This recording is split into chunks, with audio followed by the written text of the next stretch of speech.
Welcome to Ielts listening test. Please do subscribe our YouTube channel, like the video and click on the bell icon for daily listening videos. Share your listening band score in the comments section below at the end of the test.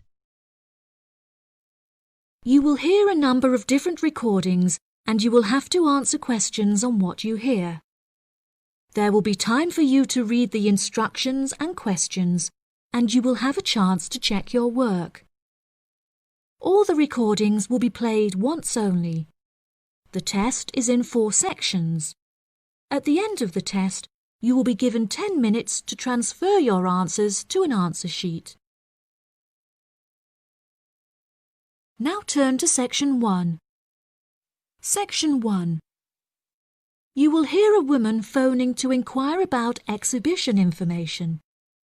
First, you have some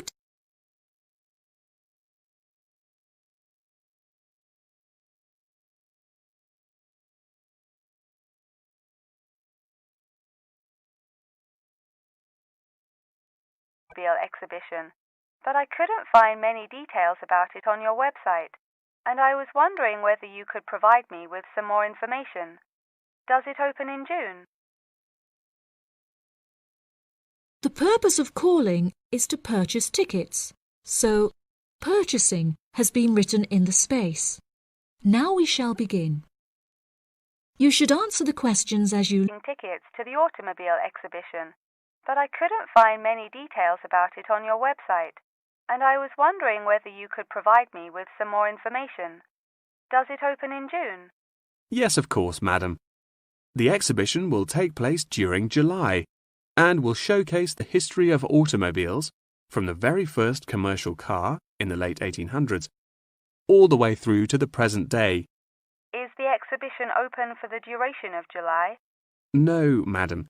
The exhibition will last 3 days, from the 1st of July to the 3rd of July, and then the cars will be a wide range of manufacturers. Wonderful. I'm ever so fed up of going to these shows and only seeing one manufacturer. Are there any opportunities to sit in or even drive the cars? There's a section where a professional photographer will be available to take photos of you sitting in a car in period clothing. Well, that sounds like it could be fun, but I assume the photos won't be free. On the contrary, one free photograph is included within every ticket, but each photo after this will cost £5.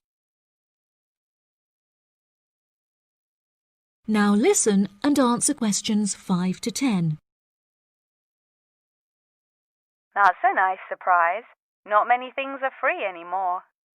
I've been asking around about the ticket prices, but I haven't yet had a definite answer. Is it correct that the tickets are £100, whether you buy them now or on arrival? I'm afraid not. Edgeworth. That's EDGEWORTH.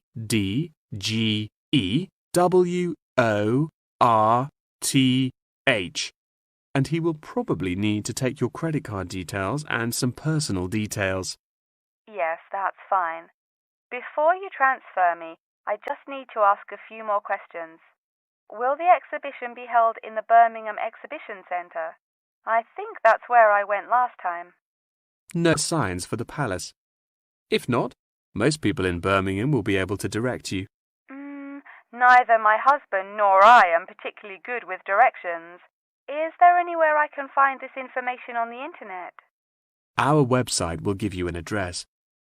Perhaps you could visit www.directions.com for more detailed information, and they should be able to provide you with step-by-step instructions. Okay. And is this the best way to contact you, by phone? I think the most convenient way to contact us is inquiring online, which is much simpler than having to dial various different numbers to reach the right person.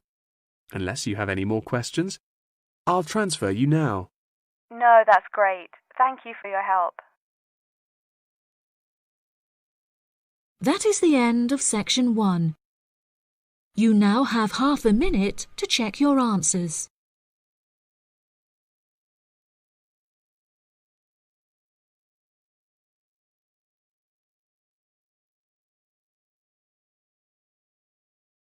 Section 2. You will hear part of a talk given by a member of staff at a hospital. First, you have some time to look at questions 11 to 15.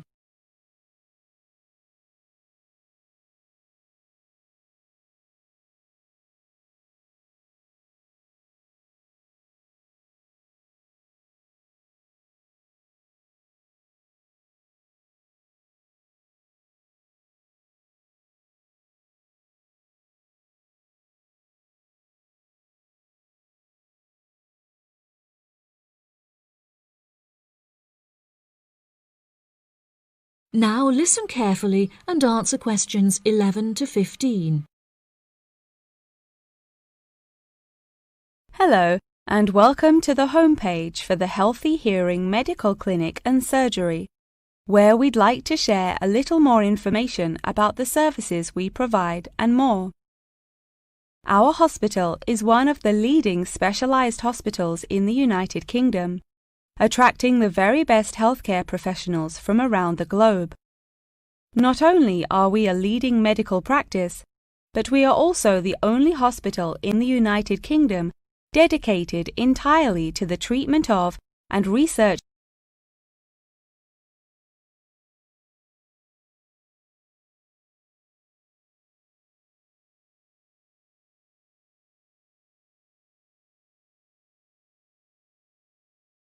1,000 patients a year. However, we aim to treat around 5,000 patients a year so as to maintain and ensure the quality of our services. Our patients are guaranteed the highest standard of care, as well as the use of our first-class facilities.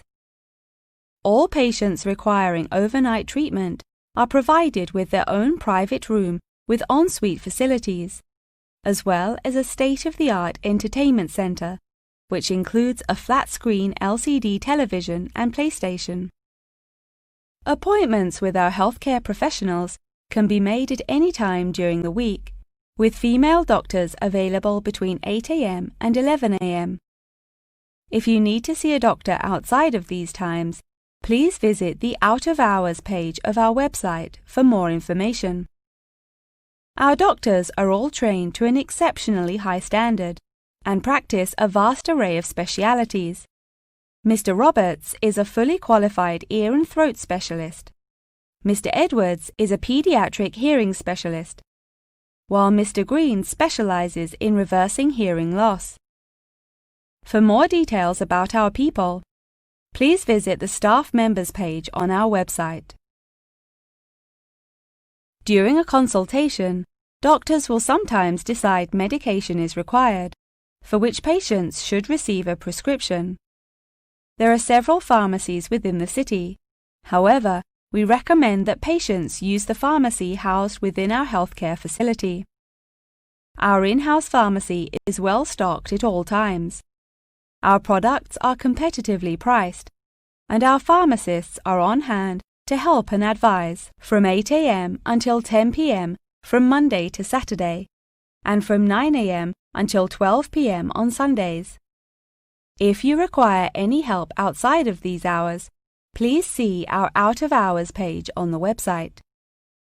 Since the Healthy Hearing Medical Clinic and Surgery also functions as a teaching hospital, we aim to provide our students with every opportunity to expose themselves to medicine in practice.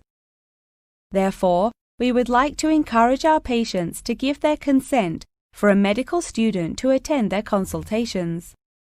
If our patients are not comfortable with this, there will be a form at reception where patients will be able to opt out. Before you hear the rest of the talk, you have some time to look at questions 16 to 20.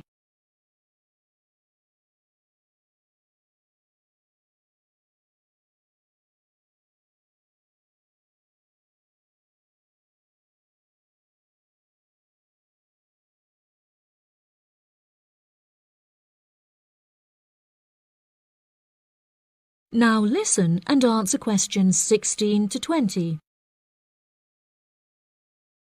Now, please look at the map I've given you of the Healthy Hearing Medical Clinic and Surgery. For those not familiar with our practice, Reception can be found through the main door at the end of the corridor. If your consultation is booked with Mr. Green, you need to go through the main door and turn right by the nurse's desk, and his office is at the end of the corridor on your left-hand side. If you need to alter any of your personal details, please visit our secretary at the Office for Medical Records, which you will find next to the therapy room. If you're awaiting surgery, please first check in with reception before taking the first door on the right after you enter the clinic.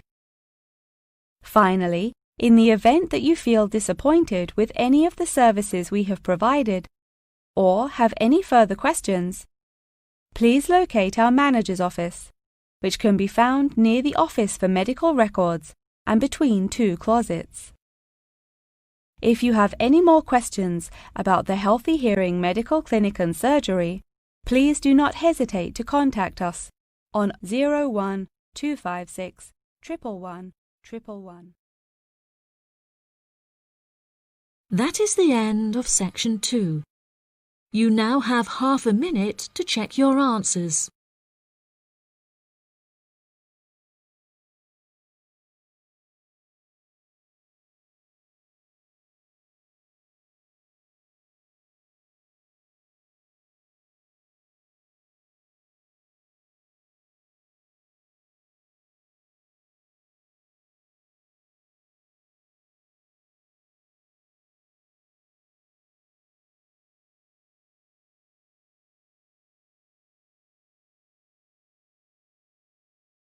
Now turn to section 3. Section 3. You will hear Jim and Jane, two students, talking about their professor's lecture. First, you have some time to look at questions 21 to 25.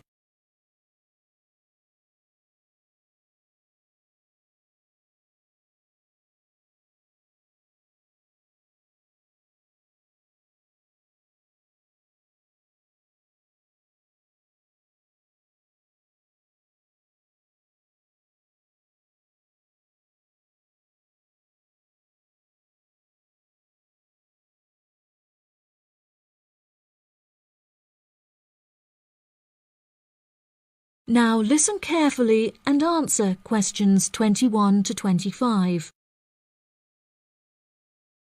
Jane, what did you think of Professor Morgan's lecture? I don't know about you, but I find it incredibly difficult to believe that light influences the environment as much as he says.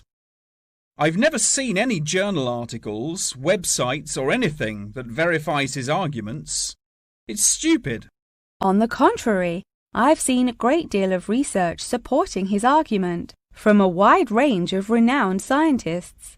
Have you looked at the recommended textbook listed on the course outline given to us at the beginning of the semester?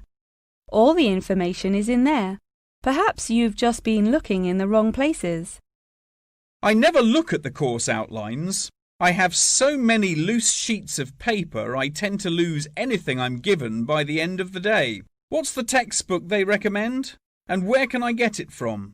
I should probably go buy it soon. I'm already behind in the course. Yeah, you definitely should buy it. And our grades are more important this year. It's called The Influence of Light on the Environment.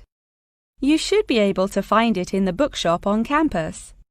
If not, they'll order it within 2 weeks. In the meantime, you should read up on Ken Simpson's work. He argues that in order to protect natural habitats, governments should endeavour to turn off lights in cities at night. Well, that's controversial. I doubt any government would be willing to do that any time soon. I imagine roads would become quite dangerous without street lighting.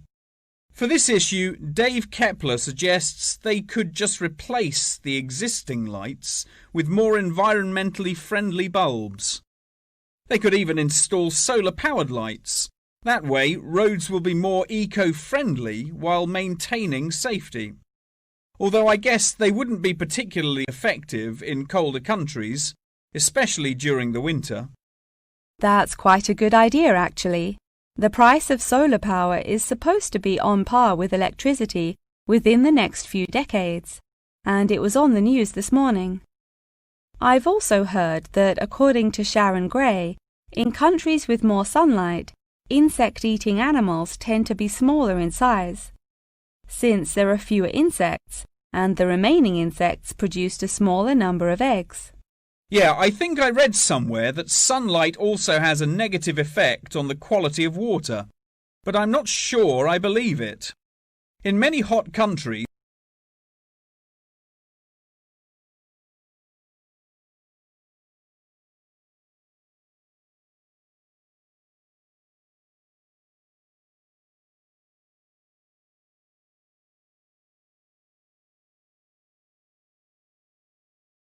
insects can absorb. Not much research has been undertaken to prove Jackson's theory, but it seems to have been widely accepted anyway. I've never heard of that. I'll have to look it up on Google. The only other theory I've studied is Barbara Swallow's study on how declined insect population adversely affects the frog population. Not that I'm complaining. I hate insects, especially spiders. You have arachnophobia? I never would have guessed.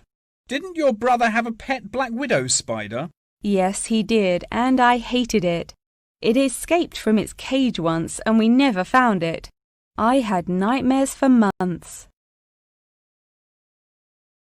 Before you hear the rest of the conversation, you have some time to look at questions 26 to 30.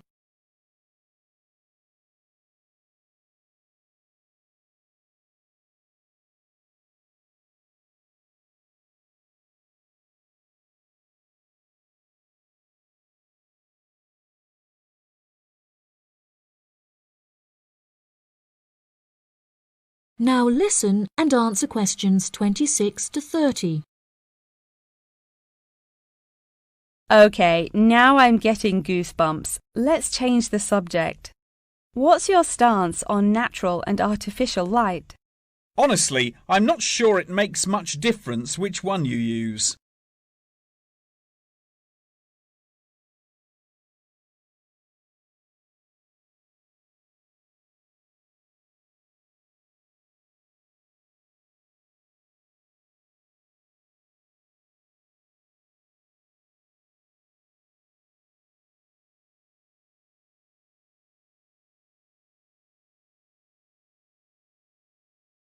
Simpsons and Greys are so vague and lack proof, so I don't understand why we even study them.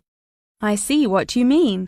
I don't like learning unsupported theories for exams, and I'd rather spend my time learning something else. For example, I'd be much more interested in studying the animals in safari parks than researching migratory birds, particularly the effect of tourists on the quality of life of animals. As we know, every year thousands of visitors will drive in their own vehicles or ride in vehicles provided by the facility to observe freely roaming animals. Yeah, that would be really interesting. Especially those animals living in more tropical countries like Borneo. Following on from that, I want to study how bringing animals over from foreign countries to put in our zoos affects their life expectancy. For example, do you remember when China sent pandas to Edinburgh Zoo? Apparently, one of the pandas became depressed, but it was never explained why. To me, obviously, you can't take an animal out of its natural habitat and put it in a cage on the other side of the world. It just doesn't work. That is the end of section 3. You now have half a minute to check your answers.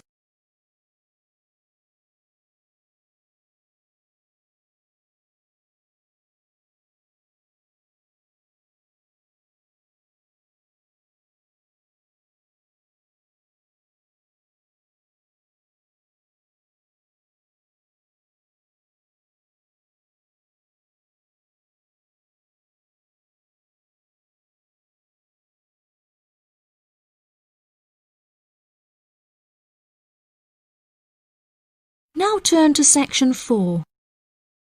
Section 4.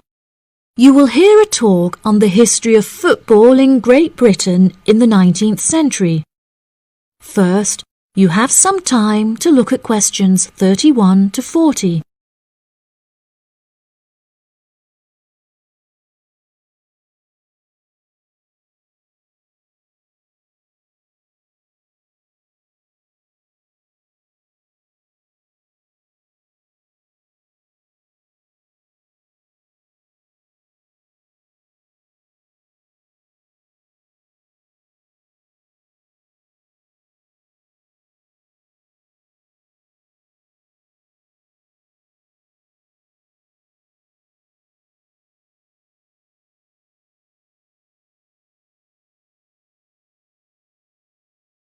Now listen carefully and answer questions 31 to 40.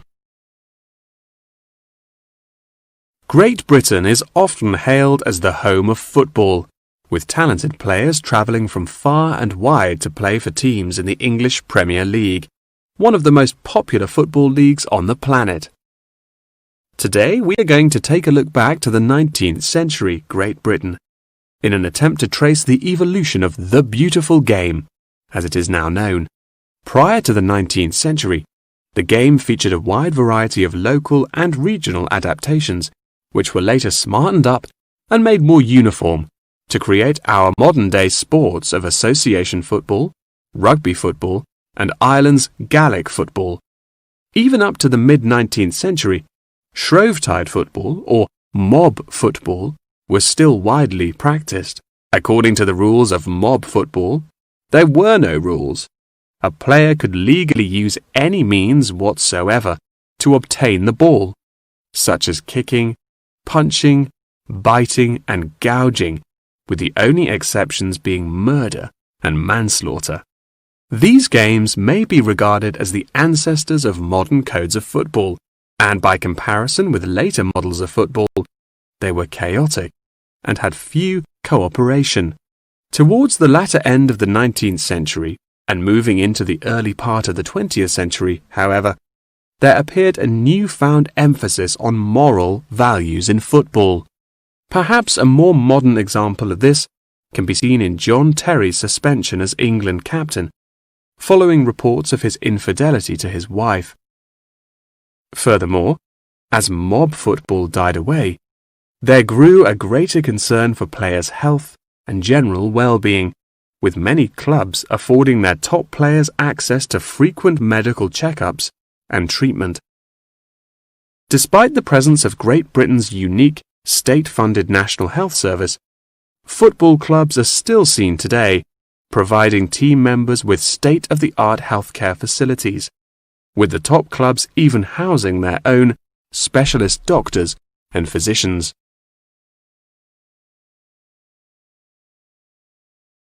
Today, football is a key feature of school children's day-to-day education, particularly for boys. With the help of football associations, all schools in the UK are boasting their own football teams. This mainly comes as a result of pressure put on schools and the government by concerned parents, who felt that football education taught their children valuable lessons and indeed vital life skills, such as teamwork and a drive to succeed. Nowadays, many of the UK's top football clubs provide training facilities and outreach programs in an attempt to educate the nation's aspiring youths.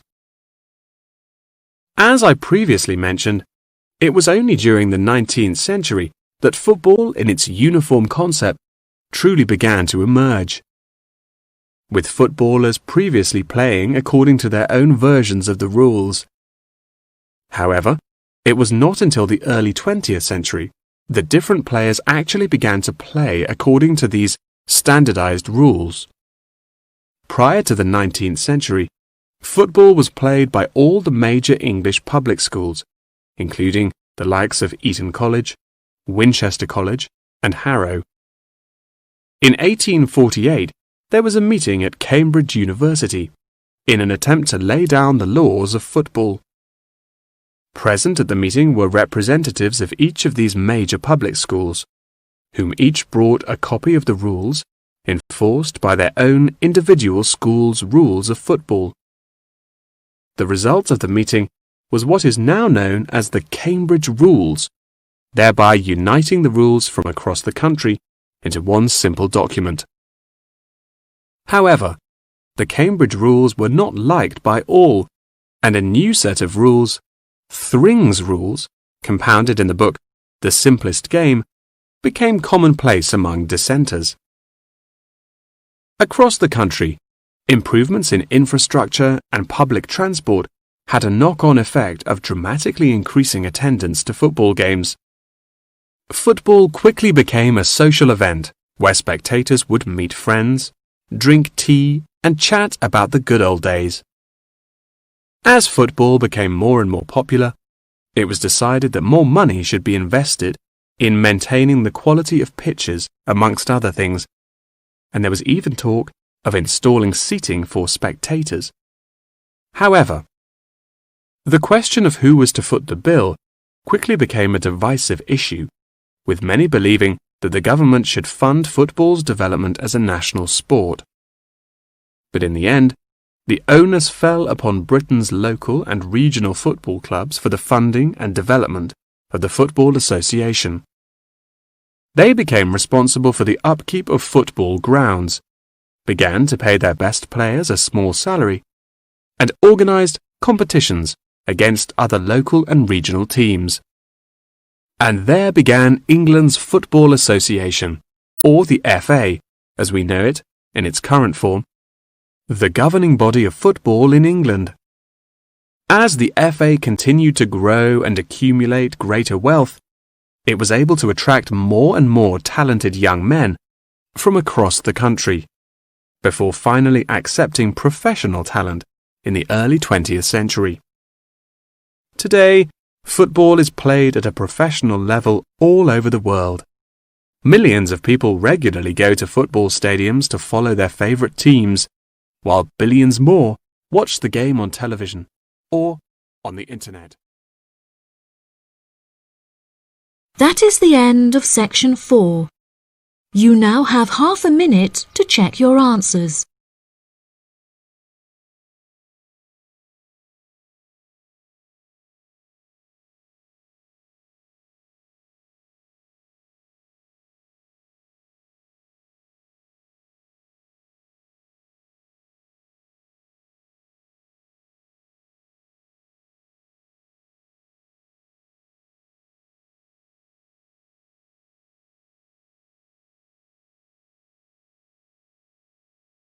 That is the end of the listening test. In the Ielts test, you will now have 10 minutes to transfer your answers to the answer sheet.